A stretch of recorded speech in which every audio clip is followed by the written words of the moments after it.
आज का हमारा जो लेक्चर है हम आगे बढ़ेंगे और तुगलक डायनेस्टी के आगे की दो डायनेस्टीज़ पढ़ेंगे, Syed dynasty and Lodhi dynasty.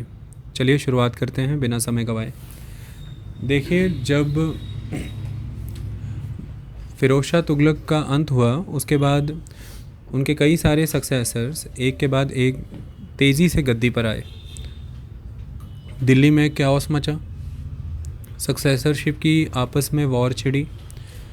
इसका फ़ायदा कई सारे सेगमेंट्स ने उठाया और मेनली ये फ़ायदा नोबिलिटी ने ही उठाया।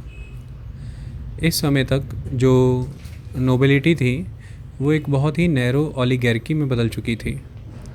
एक सिमटा हुआ सा छोटा सा ग्रुप है जो सुल्तान को सर्व करता था, क्योंकि फ़िरोज़ शाह तुगलक के समय में एक नियम बना दिया गया था कि जो नोबल है उसका आगे सक्सेसर या सन इन लॉ या फिर स्लेव ही उसकी सर्विसेज को फर्दर कंटिन्यू करेगा।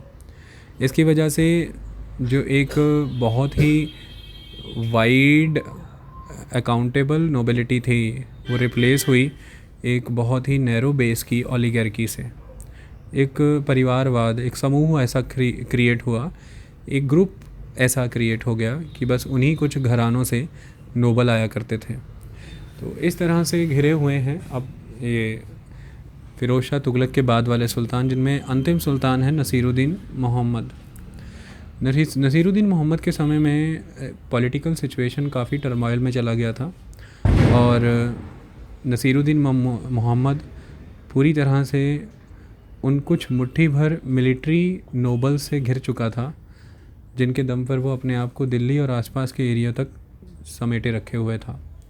ऐसे में दौलत खान की अध्यक्षता में एक इसी तरह की मिलिट्री ओलिगार्की नसीरुद्दीन मोहम्मद से दिल्ली की सत्ता ले लेती है 1412 में, 1412 में, और 1414 तक 2 ईयर तक यही मिलिट्री ओलिगार्की रूल करती है दिल्ली की सत्ता पर। लेकिन समय परिवर्तित होता है। तैमूर का जो नायब है या डिप्टी है जिसका नाम है खिजर खान, वो मुल्तान, लाहौर, इन एरियाज़ पे डिप्टी बन के बैठा है तैमूर का। अल्टीमेटली एक तरह से ये अफ़गानी सोल्जर्स को अपने साथ जोड़ेगा और आने वाले समय में इनकी डायनेस्टी को आप अफ़गान डायनेस्टी भी कह सकते हैं, कोई प्रॉब्लम नहीं है। तो अब ये खिजर खान इस मिलिट्री ओलिगार्की को ब्रेक करेगा, दौलत खान को ख़त्म किया जाएगा और 1414 में ये दिल्ली की सत्ता पर बैठेगा। और खिजर खान के शुरू होते ही दिल्ली में एक सैयद डायनेस्टी फॉर्म हो जाएगी। सैयद्स के बारे में ख़ास क्या है, एक बहुत इम्पॉर्टेंट क्वेश्चन है हिस्ट्री का, तो इग्नोर हो जाता है क्योंकि इन डायनेस्टीज़ पे उतना फोकस नहीं किया जाता, मेन डायनेस्टीज़ पढ़ ली जाती है। वो क्वेश्चन ये है कि दिल्ली सुल्तानों में से किन सुल्तानों ने डायरेक्टली खुद को पैगंबर मोहम्मद का डिसेंडेंट बताया है। ये सैयद रूलर हैं जिन्होंने खुद को डिसेंडेंट ऑफ प्रॉफिट मोहम्मद बताया है। इसके पहले क्या हुआ करता था कि आप खलीफा के लेफ्टिनेंट हैं, आप खलीफा के आगे सक्सेसर हैं, आप कुछ भी हैं, आप इस वे में खुद को प्रेजेंट करते थे, या फिर कोई पर्शियन हीरो है, कोई लेजेंडरी वॉरियर है। लेकिन प्रॉफिट मोहम्मद से अपना डिसेंट बताना एक यूनिक आस्पेक्ट था उस समय में। तो सैयद अपने आप को पैगंबर मोहम्मद का वंशज मानते थे, ये इंपॉर्टेंट आस्पेक्ट है। दूसरा कंसेप्ट ये है कि काफ़ी हद तक अफ़गान प्रिंसिपल्स फॉलो किए जाते थे, वो अभी समझ आ जाएंगे क्या होते थे। तो शुरुआत करते हैं खिजर खान के साथ। 1414 से 1421 तक 7 ईयर्स तक ये रूल करेंगे और इनके 7 ईयर्स में कुछ भी ऐसा ख़ास नहीं है जिसकी चर्चा उस लेवल पर की जाए। बस इतना ही है कि दिल्ली मात्र एक प्रिंसिपैलिटी में कन्वर्ट होकर के रह गया है। उस समय के ऑथर्स के द्वारा ये कहा जाता है कि जब फ़िरोज़ शाह तुगलक के बाद नसीरुद्दीन मोहम्मद गद्दी छोड़ रहा था तो ऐसा माना गया था कि जो लॉर्ड ऑफ द यूनिवर्स है वो एक लॉर्ड ऑफ प्रिंसिपैलिटी में कन्वर्ट हो गया है और दिल्ली का राज दिल्ली से पालम तक था मात्र। और पालम आज के समय में इंदिरा गांधी नेशनल एयरपोर्ट जो है, इंटरनेशनल एयरपोर्ट है हमारा, जो अल्टीमेटली उसके पास बसा एक गांव हुआ करता था। तो इतनी छोटे एरिया में आप कन्वर्ट हो गए हैं। ऑलमोस्ट सभी ने अपने आप को इंडिपेंडेंट करा लिया है, जितने भी दूसरे किंगडम्स हुआ करते थे या जो गवर्नर्स हुआ करते थे। तो खिज़र खान के समय में मेनली इसकी जो लाइफ है वो किसी भी मेन इवेंट से कनेक्टेड नहीं है, क्योंकि administrative, art and cultural and construction activities ये नहीं कर सकता, किसी तरह की पॉलिसी मेकिंग नहीं कर सकता, क्योंकि इसे हमेशा किसी न किसी तरह के रिबेल को दबाने के लिए ही आर्मी प्रैक्टिसेस में ही इंडल्ज रहना पड़ा। इसलिए ये किसी भी इस तरह के विकास के कार्य से जुड़ा हुआ नहीं है। इसके बाद जो मेंबर आ जाता है जिसका नाम है मुबारक शाह, रूलर है। अब ये जो मुबारक शाह या मुबारक खान आप इसको कह लीजिए, इसकी पोजीशन है ये 1421 से लेके 1433 तक रूल करता है। 12 साल का इसका शासन है। सेम पोजीशन है खिज़र खान की। इसको भी प्रिजर्व करना है जो एरियाज़ इसके पास हैं, दैट्स इट।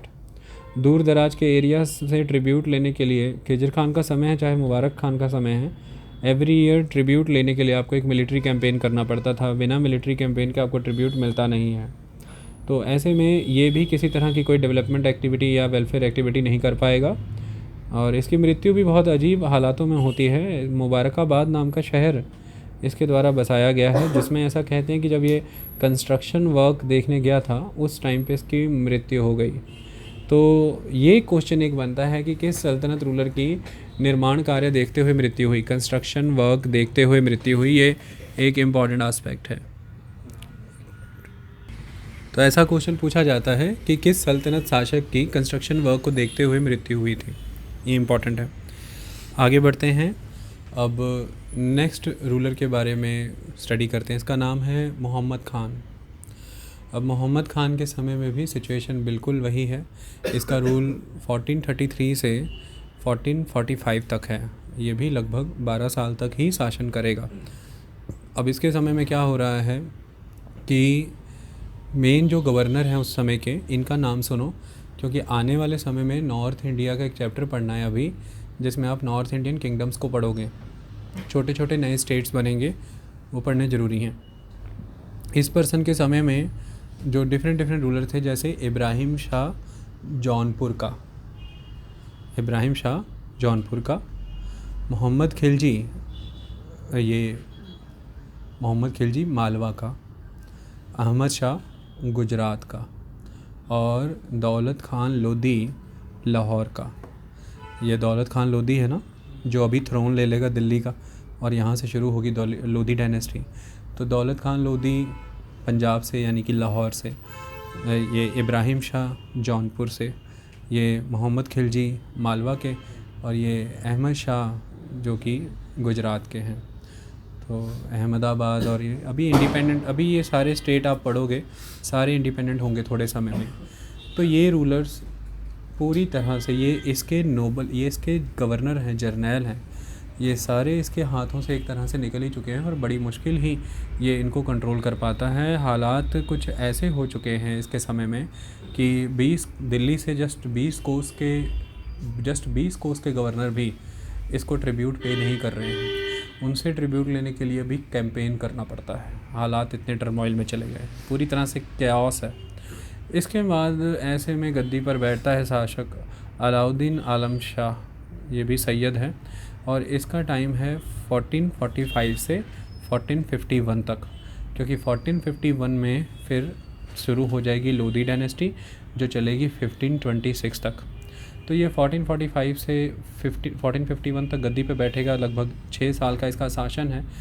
इसके शासन में भी ये सेम उसी पोजीशन पे है, कोई इम्प्रूवमेंट नहीं है। तो अल्टीमेटली होगा क्या, इस टर्मोइल का बेनिफिट अब उठाएगा एक पर्सन जिसका नाम है दौलत खान लोधी, जो कि पंजाब का गवर्नर है।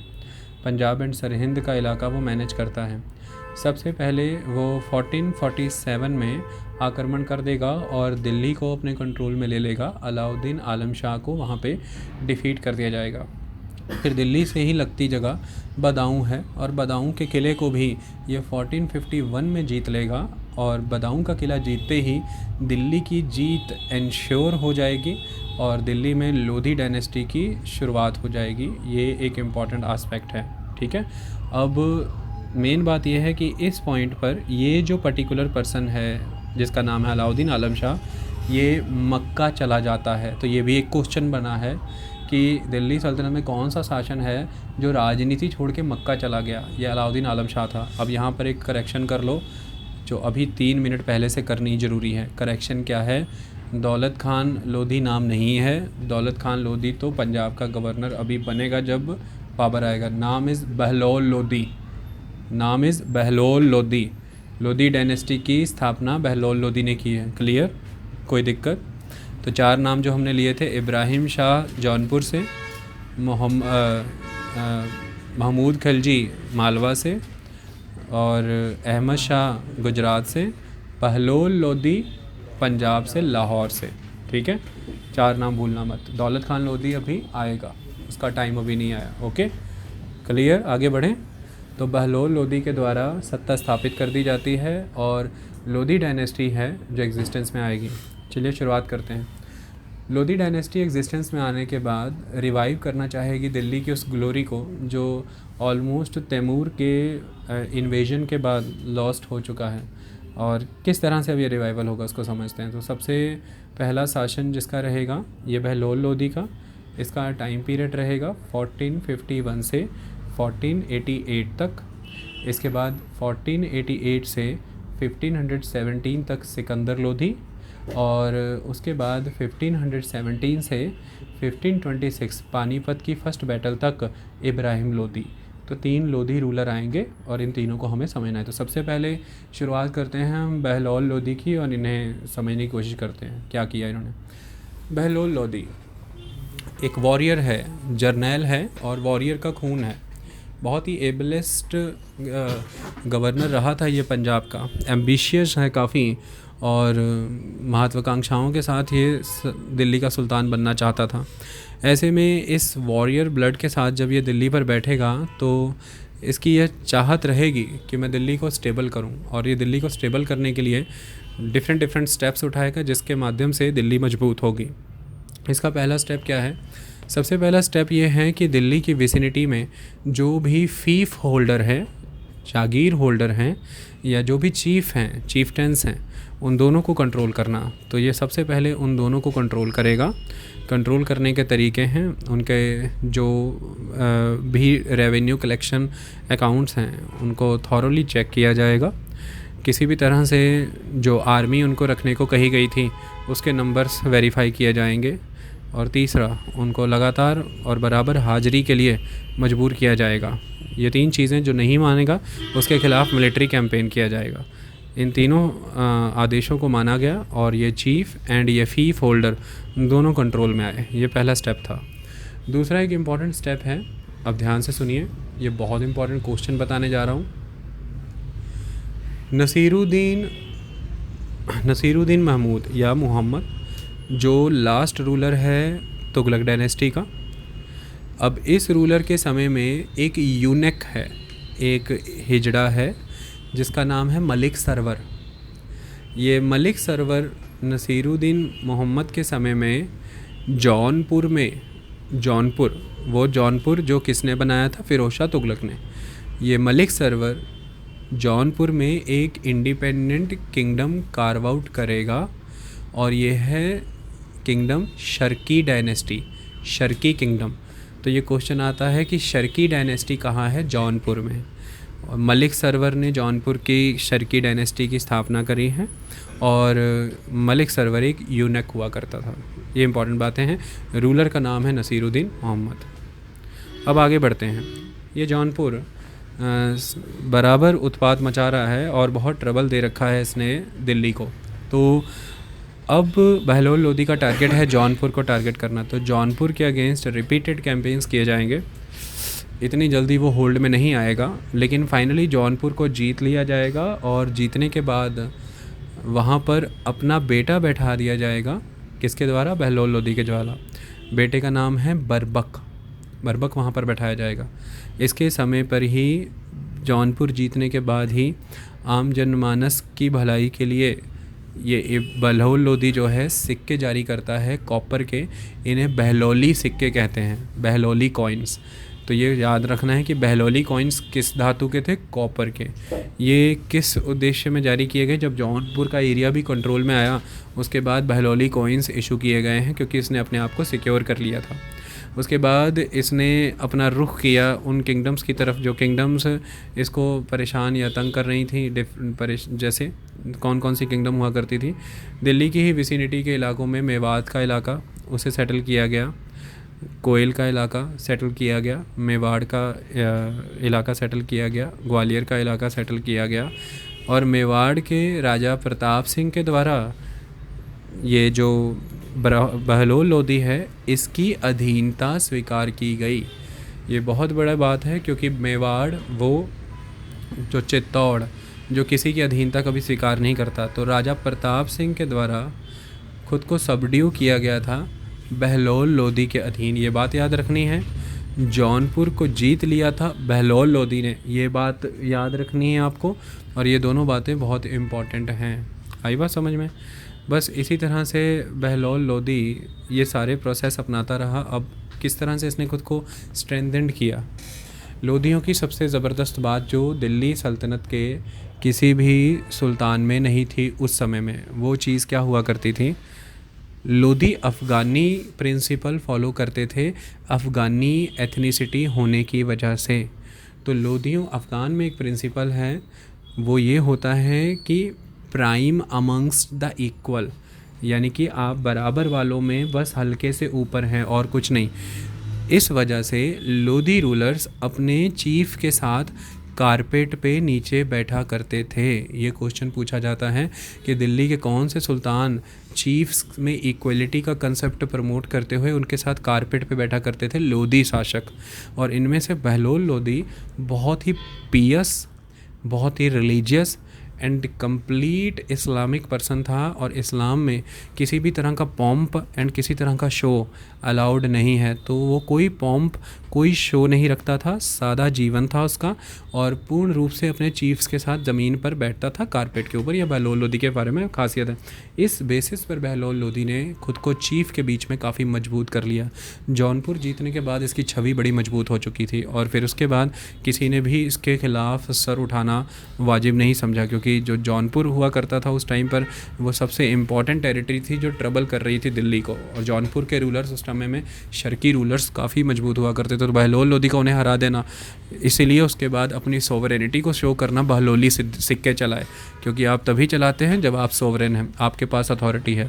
तो ये एक इम्पॉर्टेंट आस्पेक्ट है। इसके बावजूद बहुत ही पियस रिलीजियस लाइफ बिताने की वजह से आपका उलेमा सेक्शन में भी होल्ड बढ़ा है, ये इम्पॉर्टेंट आस्पेक्ट है। और नेक्स्ट सबसे इम्पॉर्टेंट आस्पेक्ट है कि आपने नोबिलिटी को भी अपने साथ जोड़ लिया, क्योंकि आप इक्वलिटी का कंसेप्ट फॉलो कर रहे हैं। और वो नोबिलिटी अब तक जो बड़े लेवल पे टर्मोइल देख रहा था दिल्ली में, उसे भी अब एक लेवल पे स्टेबिलिटी चाहिए थी। इन सारे तरीक़ों से बहलोल लोधी ने दिल्ली की सत्ता को फिर से एक मजबूती प्रोवाइड की है और ये एक इम्पॉर्टेंट आस्पेक्ट है। इसके बाद अब गद्दी पर सिकंदर लोधी बैठेगा और ये इम्पॉर्टेंट है। सिकंदर लोधी के बारे में किस तरह की बातें फेमस हैं? सबसे पहले तो इसका टाइम है 1488 से लेके 1517 तक ये पोजीशन पर बैठेगा। इसने अपने पिता के प्रोसेस को आगे बढ़ाया और कंसोलिडेट करना चाहा दिल्ली को। उसे कंसोलिडेट करने के लिए क्या किया गया? सबसे पहला एस्पेक्ट ये है कि इसके समय में जो बर्बक हुआ करता था, जिसे पहले गद्दी पे बैठा दिया जौनपुर की बहलोल लोधी के द्वारा, बर्बक ने खुद को जौनपुर में इंडिपेंडेंट डिक्लेयर कर दिया। ये एक इम्पॉर्टेंट आस्पेक्ट था। तो जौनपुर का आपको गवर्नर बनाया गया, अब आप इंडिपेंडेंट हो गए, तो सबसे पहला टारगेट है सिकंदर लोधी के लिए कि पहले बर्बक को सेट किया जाए। बर्बक पर आक्रमण किया गया, बर्बक को डिफीट किया गया, अरेस्ट किया गया, प्रिजन किया गया और फिर बर्बक को रिलीज़ किया गया। ये इंपॉर्टेंट एक्टिविटी है। इसके माध्यम से जब बर्बक वहाँ से हटा है तो वहाँ पर जो पुराने शासक हैं इस चीज़ के, क्या कहते हैं उसको, जौनपुर के जो पुराने शासक हैं, जिनके अंदर है कि हमें खुद को आगे लेकर के जाना है, जो किसके समय के हैं, मलिक सरवर के समय के, जिनको हराया था बहलोल लोधी के समय में। तो इन शासकों को हरा करके खदेड़ा गया है, लेकिन पूरे जौनपुर से ये उखड़े नहीं हैं, जौनपुर में अभी भी एग्जिस्ट कर रहे हैं। तो इन शासकों के मन में ये था कि हमें जौनपुर दोबारा से रिकवर करना है। इनके साथ काफ़ी फियर्स बैटल होती है सिकंदर लोधी की और फाइनली कंप्लीट जौनपुर अनेक्स कर लिया जाता है दिल्ली सल्तनत के द्वारा। ये बात याद रखना। नहीं आज जान लो, कंप्लीट जौनपुर अनेक्स हो गया है दिल्ली सल्तनत के द्वारा। ये दो क्वेश्चन है, बहुत कंफ्यूज करते हैं। जौनपुर को जीता है बहलोल लोधी ने, जौनपुर का अनेक्सेशन कंप्लीट किया है सिकंदर लोधी ने, ये बात हमेशा याद रखना। सिकंदर लोधी सबसे ग्रेटेस्ट रूलर है लोधी डायनेस्टी का, इसके मिलिट्री कैंपेन्स के लिए और इसके अदर एक्टिविटीज़ के लिए, वो मैं सारी अभी बता देता हूँ। तो ये इतनी बात समझ लो। इसके बाद सिकंदर लोधी अपना फोकस दूसरी डायरेक्शन में करेंगे, तो अब ये सबको हराएंगे बारी बारी। ग्वालियर इन्होंने अपने कंट्रोल में ले लिया है, इनके अधीन आ चुका है। बयाना इन्होंने अपने कंट्रोल में ले लिया है, इनके अधीन आ चुका है। चंदेरी मालवा में इन्होंने अपने कंट्रोल में ले लिया है, इनके अधीन आ चुका है। तो बयाना, चंदेरी और ग्वालियर, ये 3 मेन किले हुआ करते थे, तीनों सिकंदर लोधी ने फिर से जीत लिए हैं। जौनपुर उधर से अनेक्स कर लिया है, दिल्ली का इलाका सिक्योर कर लिया है, और जितने आसपास के इलाके थे, जैसे इटावा था, कोयल हुआ करता था, मेवाड़ ही हुआ करता था, ये सारे डिफरेंट एरियाज़ को अपने अधीन सबड्यू किया है और उनसे अपनी बात मनवाई जा रही है। ये सारा कुछ करने के बाद, जौनपुर को जीतने के बाद, अब आगे की तरफ बढ़ा है सिकंदर लोधी और बिहार जीत लिया है, तो बिहार भी पूरा कंट्रोल में आ गया है। सिकंदर लोधी विजनरी था, उसने देखा कि मैं उस ट्रैप में इंडल्ज नहीं होऊंगा जिसकी वजह से पहले के शासक बर्बाद हुए हैं। तो सिकंदर लोधी ने बिहार जीतने के बाद अपने एम्बिशंस को कंट्रोल किया और अपने आप को कंसोलिडेट करने की दिशा में सोचा। सिकंदर लोधी का ये मानना था कि जितनी विक्ट्री इम्पॉर्टेंट है, उतना उस विक्ट्री को कंसोलिडेट करना भी इम्पॉर्टेंट है। इसकी वजह से इसने बंगाल पे चढ़ाई ना करने की बजाय बंगाल से अग्रीमेंट किया, पैक्ट किया, ट्रीटी की, जिसकी वजह से बंगाल ट्रिब्यूट देने के लिए राजी हो गया और फ्रेंडली सिस्टम डेवलप हो गया। अदरवाइज़ अगर ये बहुत एक्सट्रीम बंगाल चला जाता आक्रमण करने, तो या एक फिर से ट्रैप में इंड्यूस हो जाता, और दूसरा बंगाल की प्रोविंस बहुत दूर है। अब पहले दिन से ही देखिए बंगाल काबू ही नहीं हो रहा है, फिर बंगाल के चक्रों में उलझ जाता। लेकिन इस समय में दिल्ली कंसोलिडेट करना ज़रूरी था, तो बंगाल नुकसान भी ना पहुंचाए बिहार को, बंगाल से एक बेनिफिट भी आता रहे और बंगाल के बंदरगाह भी इस्तेमाल होते रहे, पोर्ट हम यूज़ करते रहे।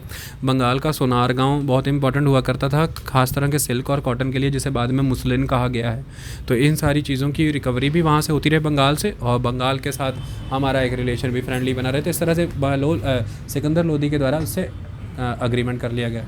सिकंदर लोधी एक एबलेस्ट एडमिनिस्ट्रेटर भी था। ये इस बात से पता लगता है कि सिकंदर लोधी के द्वारा अपनी जो कैपिटल है ये 1503 में आगरा शिफ्ट कर ली जाती है। पहली बार दिल्ली सल्तनत की कैपिटल अब फिर चेंज होगी इल्तुतमिश के बाद। पहला शासक इल्तुतमिश जिसने लाहौर से राजधानी दिल्ली स्थानांतरित की, दूसरा शासक सिकंदर लोधी जो दिल्ली से राजधानी आगरा लेके जाएगा। कारण ये है कि आगरा जाने के बाद आप आगरा के निकट जैसे इटावा है, कोयल है, ये बयाना का किला है, ग्वालियर का किला है, आप इन पर ज़्यादा अच्छा विजिलेंस रख सकते थे। तो इनको बेटर वे में होल्ड करने के लिए आगरा शिफ्ट हो गया। पहले उसे मिलिट्री कैंप बना दिया गया, वहाँ पे गैरिसन्स अपॉइंट किए, मिलिट्री छावनी बना दी गई, तो मिलिट्री बेस मेन वहाँ पे है, फिर खुद वहाँ पर शिफ्ट हुआ। तो अल्टीमेटली स्ट्रेटजिकली ये आगे मूव हुआ है विद कंप्लीट प्लानिंग, और उसके बाद एक अच्छा होल्ड रखा गया, आगरा को बेहतर लेवल पर विकसित किया गया। तो इसके बाद जब आप देखेंगे तो जो मुग़ल शासक आएंगे वो आगरा से रूल करेंगे, ये इम्पॉर्टेंट है। और इनमें शाहजहां है जो दिल्ली को मेन बनाएगा, शाहजहानाबाद वहाँ पे बनाया जाएगा, जबकि मुग़ल शासक आगरा को इम्पॉर्टेंट मानेंगे, क्योंकि आगरा से शासन किया जा रहा है। जब लोधियों को ख़त्म करेंगे मुग़ल, तब आगरा राजधानी है। आई बात समझ में? तो आगरा में इसने अपने आप को शिफ्ट कर लिया। एडमिनिस्ट्रेटर के तौर पर इसके और कौन से काम नज़र आते हैं? अब इसने खुद को सेटल करना शुरू किया, और सेटल करने के लिए क्या किया गया? सबसे पहला एस्पेक्ट ये था कि इसने जितने भी लोकल चीफ्स हैं या जो लोकल नोबल हुआ करते थे, बहलोल लोधी वाला प्रोसेस इसने भी आगे कंटिन्यू किया, लेकिन इसने उसको रेगुलर फैशन में एक कार्रवाई के तौर पर चलाया कि सभी के डाटाज अकाउंट्स रेगुलर चेक हुआ करते थे और पनिशमेंट्स बहुत ही रिगरस दी जाती थी अगर उनके साथ कोई भी धोखाधड़ी पाई जाती है। ये इंपॉर्टेंट एस्पेक्ट था। सेकंड एस्पेक्ट इसका ये हुआ करता था कि कोर्ट का एक पूरा फैशन डिग्निफाइड सेंस में फिर से इस्टेब्लिश किया, जिसमें कोई वायलेशन नहीं हो सकता था। तो ये बलबन की नीतियाँ फॉलो करता पाया गया है। इसने अपने दरबार में एक डिग्निफाइड रिज़र्व मेंटेन रखा, ये कभी मिक्स नहीं होता था लोगों के साथ, लूजली मिक्स नहीं होता था। और दूसरा, इसने कभी किसी लो बर्थ पर्सन को कोई पोस्ट नहीं दी है। ये दो बातें इसने बलबन की फॉलो की, इसके दम पे इसने सत्ता को फिर से स्थापित करा। लेकिन ये बलबन के ही कंसेप्ट पे चल रहा है, तो जस्टिस बहुत स्ट्रॉन्ग है। जस्टिस के मामले में इसने पूरा ख्याल रखा है कि कोई बचना नहीं चाहिए और जस्टिस में कोई डिस्क्रिमिनेशन नहीं होना चाहिए। तीसरा, आम जनमानस की हेल्प के लिए, खास तौर पर पुअर की हेल्प करने के लिए इसने ऑफिसर्स अपॉइंट किए हैं। पुअर सेक्शन का डाटा कलेक्ट कराया गया और उस डाटा के माध्यम से रेगुलर लिस्ट प्रिपेयर होती थी और उस लिस्ट में जिसको किस तरह की नीड है उसके अकॉर्डिंग से फंड्स अवेल कराए जाते थे। तो इस वजह से पुअर की ग्रोथ हुई है और बहुत बड़ा देश का एक ऐसा सेक्शन जो इकोनॉमी से बाहर हो गया था ड्यू टू अनप्रोडक्टिविटी, वो फिर से प्रोडक्टिव सेक्शन में आ गया है और रेवेन्यू बढ़ा है एम्पायर का। और इस वजह से दो चीज़ें हुई, पहला तो एक अच्छा productive section with complete revenue, और सेकंड एस्पेक्ट एक ऐसा सेक्शन पैदा हुआ जो अब सपोर्ट करता है शासक को, क्योंकि अब तक की प्रॉब्लम यह है कि शासक से कटी रहती है आम जनमानस, आम जनता।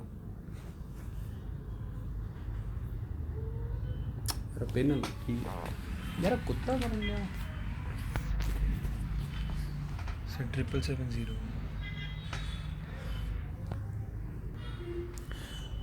तो अल्टीमेट एस्पेक्ट है कि इसे रेगुलर बेसिस पर एक कंप्लीट रेवेन्यू सिस्टम इस्टेब्लिश हुआ जिसके तहत जो ऑलरेडी प्रिविलेज सेक्शंस हैं उनके अगेंस्ट स्टर्न एक्शंस लिए गए। ये एक इम्पॉर्टेंट एक्टिविटी थी।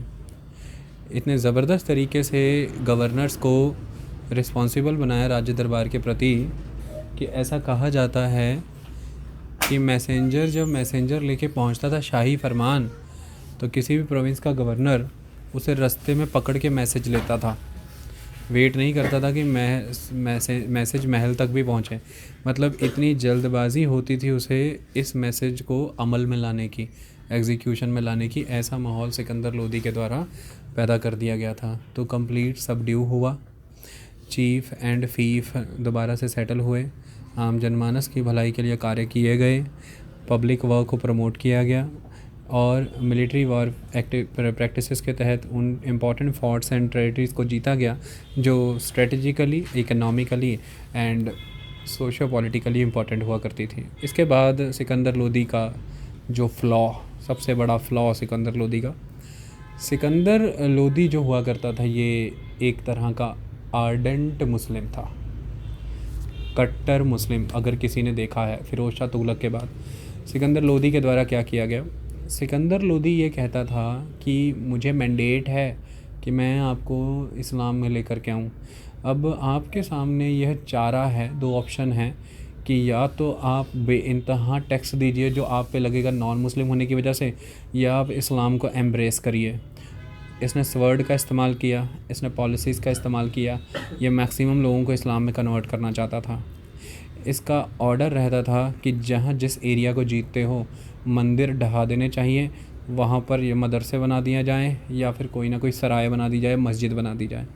इसका ऑर्डर जारी हुआ कि कोई भी यमुना में स्नान नहीं करेगा, किसी भी हिंदू को यमुना में स्नान करने की अनुमति नहीं है, कोई रिचुअल बात नहीं लिया जाएगा, कुछ नहीं। इसने ऑर्डर पास किया कि कोई भी हजाम, कोई भी नाई, बार्बर किसी भी हिंदू की रिचुअलिस्टिक पर्पस के तहत दाढ़ी और बाल नहीं काटेगा, उस पर उस तरह नहीं चलाएगा।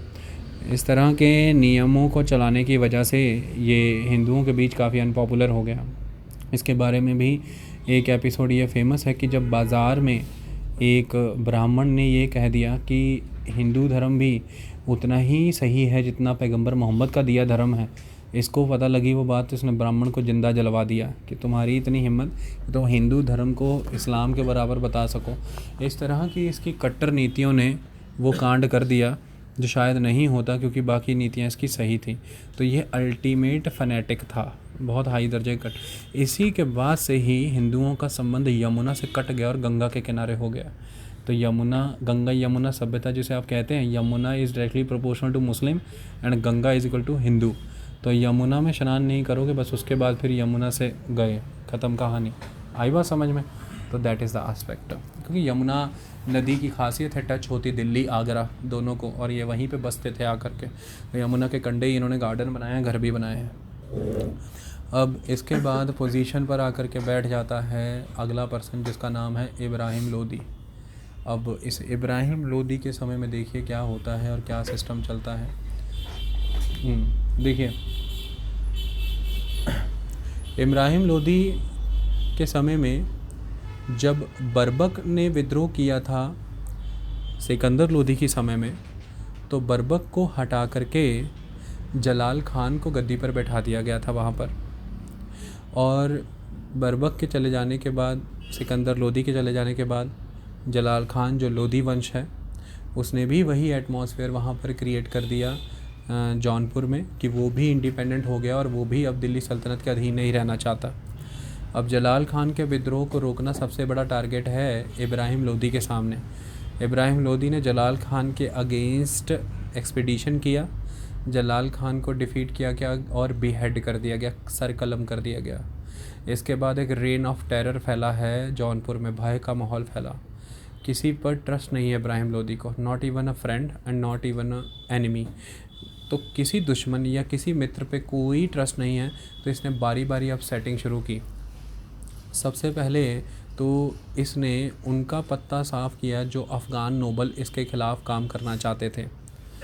अफ़गान नोबल शुरू से ही ट्रबल क्रिएट करते रहे हैं इनके विरुद्ध, क्योंकि ये खुद अफ़गान है तो इन्हीं के नोबल इनके ख़िलाफ़ ट्रबल क्रिएट करेंगे। जो सिकंदर लोदी हुआ करता था उसके समय में भी अफ़गान नोबल्स ने सिकंदर लोदी के भाई फ़तेह खान के साथ मिल कर के सिकंदर लोदी का अंत करने का प्लान बनाया था।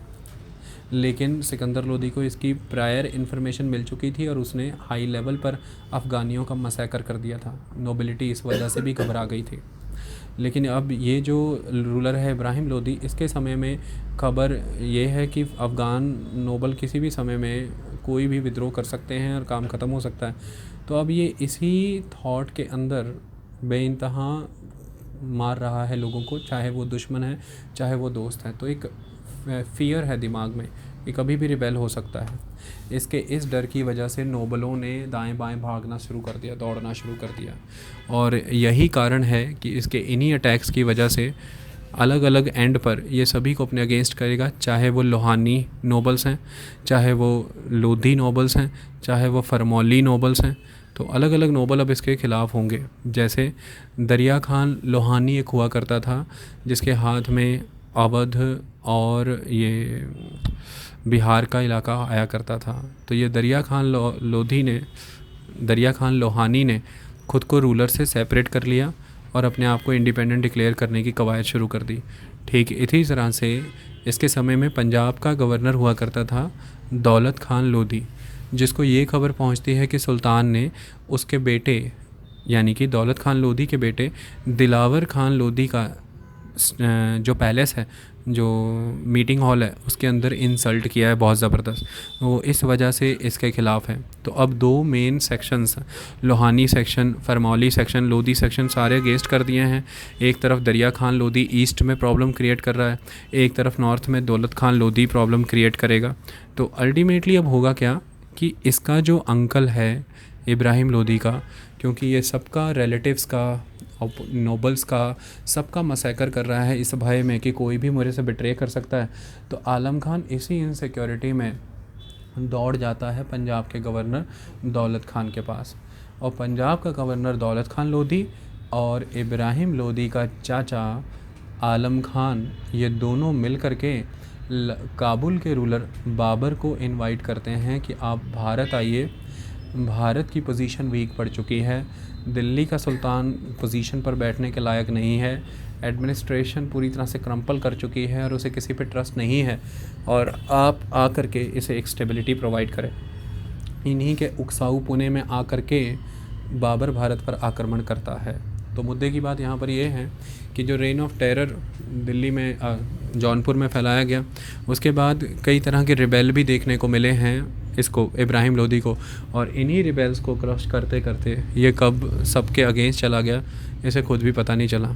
और फाइनली इसकी इसी कारण से 21 अप्रैल 1526 को पानीपत के ऐतिहासिक मैदान में इसका प्रथम युद्ध होता है बाबर के साथ। और जिस युद्ध में जब ये हार जाता है तो भारत में सदा के लिए मुग़लों का साम्राज्य स्थापित होता है और 320 साल के शासन के बाद दिल्ली से सल्तनत का दौर ख़त्म हो जाता है। वो सल्तनत जो 1206 से लगभग 1526 तक चलती रही है। इतनी कहानी समझ आई? चलिए पानीपत के फर्स्ट बैटल को अब हम डिस्कस करते हैं। पानीपत के फर्स्ट बैटल में इंसाइट किया गया था बाबर को कि आप आइए और भारत पर आक्रमण करिए, आपका एक लेजिटिमेट राइट बनता है। और बाबर को ऐसा लगता था क्योंकि वो तैमूर का वंशज था पिता की साइड से वो तैमूर की तरफ से आता था, मदर की साइड से वो चंगेज़ खान के वंशज के तौर पे आता था। तो उसको ऐसा लगता था कि चूँकि मेरे पर एंसेस्टर्स के थ्रू, मेरे प्रेडिसेसर्स के थ्रू जो डिप्टी बैठाया गया था खिज्र खान, सैयद डायनेस्टी उसकी थी और उसका थ्रोन असर्व किया है एक तरह से बहलोल लोदी ने, जो कि गवर्नर था पंजाब का, और इसका राइट नहीं बनता था सत्ता पे बैठने का। तो इसलिए मेरा अधिकार बनता है कि मैं दिल्ली और भारत अपनी सत्ता में लूँ। तो हालात भी बदल चुके थे, क्योंकि जब मुग़ल पढ़ेंगे तो अब इस बैटल के बारे में बहुत डिटेल में पढ़ेंगे। तो हालात भी बदल चुके थे सेंट्रल एशिया में। जो उज़्बेक हुआ करते थे, उन उज़्बेकों ने जो मेन एरियाज़ हुआ करते थे बाबर के क्लेम के, उन्हें जीत लिया था। इसलिए बाबर को वहाँ से निकलना ही था, तो बाबर भारत की तरफ आया। अब 1524 में जब वो काबुल से आता है तो 1524 में सबसे पहले वो पंजाब आता है। पंजाब आने पर उसे कन्फ्रंट करना पड़ जाता है अफ़गानी सैनिकों को, क्योंकि आलम खान और दौलत खान लोधी का विचार बदल चुका है और दौलत खान लोधी और आलम खान खुद ही वॉर कर रहे हैं बाबर के साथ। तो सबसे पहले इनके साथ युद्ध होता है और अफ़गानी सेनाओं को पंजाब में हराया जाता है, पंजाब अपने कंट्रोल में ले लिया जाता है। बाबर को ट्रस्ट नहीं है अब किसी भी तरह से भारत के किसी गवर्नर या किसी भी सपोर्टर पे, यानी कि जैसे दौलत खान लोधी और आलम खान पे। इसलिए अब बाबर ये समझता है कि अगर भारत में आगे दिल्ली पर आक्रमण करना है तो मुझे रीइंफोर्समेंट की नीड है। तो बाबर पंजाब जीतने के बाद वापस गया है काबुल और वहाँ से रीइंफोर्समेंट लेकर के आया है 1525 में। और रीइंफोर्समेंट लेने के बाद इसने